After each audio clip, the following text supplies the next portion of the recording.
Oh yes, that was RZA. After nearly 4 years and a serious need of a revamp, the Joes are back in G.I. Joe Retaliation, which takes place after the events in which Cobra has risen and is plotting on taking over the world. And after getting the majority of their troops wiped out, it is up to the G.I. Joes to save the day. Now let's talk about that for a second. This movie spends no time in telling you that this is nothing short of a simple, mainly for kids, blockbuster movie. However, unlike, let's say, a Michael Bay movie, or at least in this case the first movie, they don't take it to such an extreme level in which it gets so bad that you just dismiss it, not only as a blockbuster movie, but just a movie period, and you just automatically say that's a bad movie. No, here you actually go along with the ride, mostly. Because despite the fact that this is indeed way better than the first movie, it is far from perfect. The acting is what you expect out of a blockbuster movie like this. Dwayne "The Rock" Johnson is charismatic, but most of the time he is, he plays the role that he's meant to play when it comes to these kind of movies. Bruce Willis is Bruce Willis. Channing Tatum is Channing Tatum. And the majority of the rest of the cast you're pretty much gonna forget. Mainly two characters in particular. The whole movie centers, in terms of our heroes, centers on The Rock, Bruce Willis, and these two other people. These two other people have got to be some of the most forgettable characters you will encounter in a franchise as big as this. I mean, for someone that you think would take over a particular character, you would want them to be built better than this. But no, it doesn't. These characters, as well as some of the plot, falls victim to typical blockbuster summer movie cliches. Even down to camera angles. I mean, how many times are we gonna see the innocent guy, he's handsome, he's good looking, and in the background there's a girl changing, and of course he's gonna use some sort of reflective surface to use in order to be able to check her out without actually checking her out. Dude.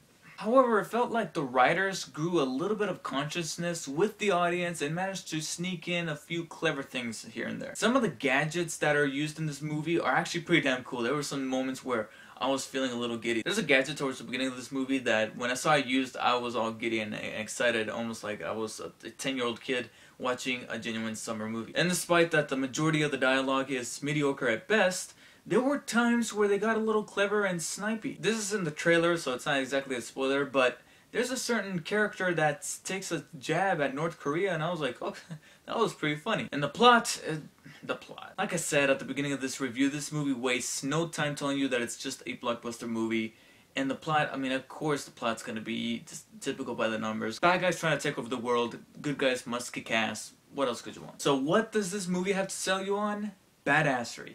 Is there a substantial amount, but not enough for me to watch it again or recommend it to its fullest degree. Like I said before, the gadgets are actually pretty cool to see, and there are some action sequences that took me by surprise. One is the one that's very highlighted in the trailer, which is obviously the mountain propelling scene between Snake Eyes and that one girl and the Cobra ninjas.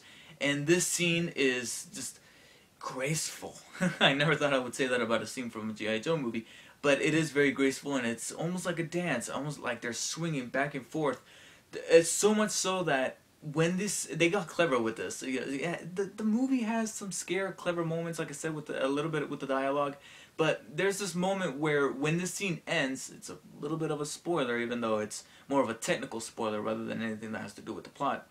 But when the scene ends, a sound effect is heard, and this sound effect, let's just say, when you hear the sound effect, it makes you want to, echo that sound effect. You're like, oh yeah, I feel like that. So I thought that was pretty neat, and like I said, that scene alone, I would, rewatch it on YouTube or somewhere. I mean, not the whole movie, but that scene alone did make me go, okay, that was pretty fucking awesome. However, that action sequence is one of the two action sequences or so that I thought were very well choreographed and filmed, because some of the other action sequences, some of the other fights or so, hand-to-hand combat, falls victim to the typical quick cuts where you don't see what's going on, and so they use that, to masquerade the choreography and to make it look like a really badass action sequence. Yeah, kind of not cool. And while we're on the subject of spectacle, the 3D. Aside from the fact that I did flinch maybe 2 or 3 times, the 3D, the best compliment that I could give it is the fact that it's not bad, but it looks like any other movie that was converted in post. I mean, to spend 9 months.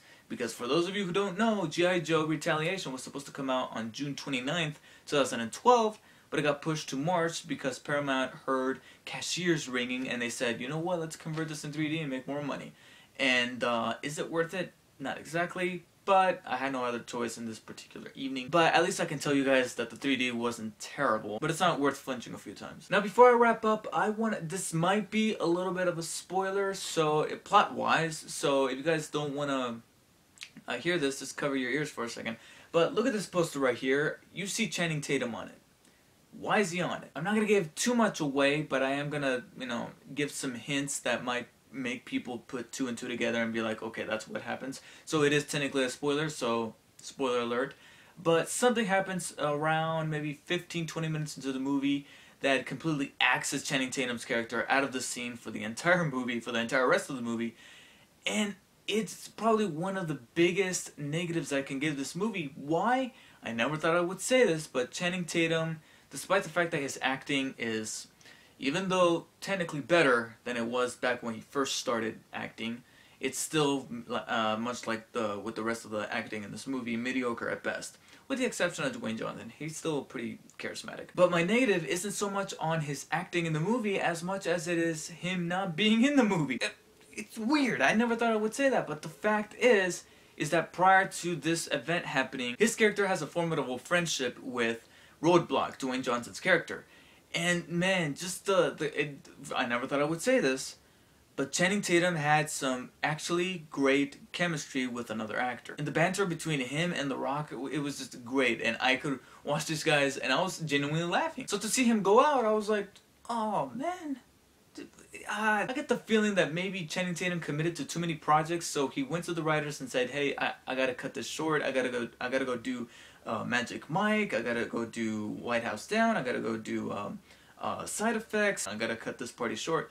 So that might be a theory as to why he doesn't have that much screen time in this movie, but when he does have screen time, it's actually kind of cool to see him play off of Dwayne Johnson's character very well. It's a huge surprise, I know, but that's how it is. It is in fact leaps and bounds better, way better than the first movie, but it still manages to suffer from some lame dialogue, shoddy action sequences, and some cheesy moments. I mean seriously, since when is Storm Shadow Taylor Lautner's Asian cousin? Still, I felt alright in terms of satisfaction when I left the theater, so I'm gonna go ahead and pass it by the skin of its teeth and give it a 7.1 out of 10, which is a C-.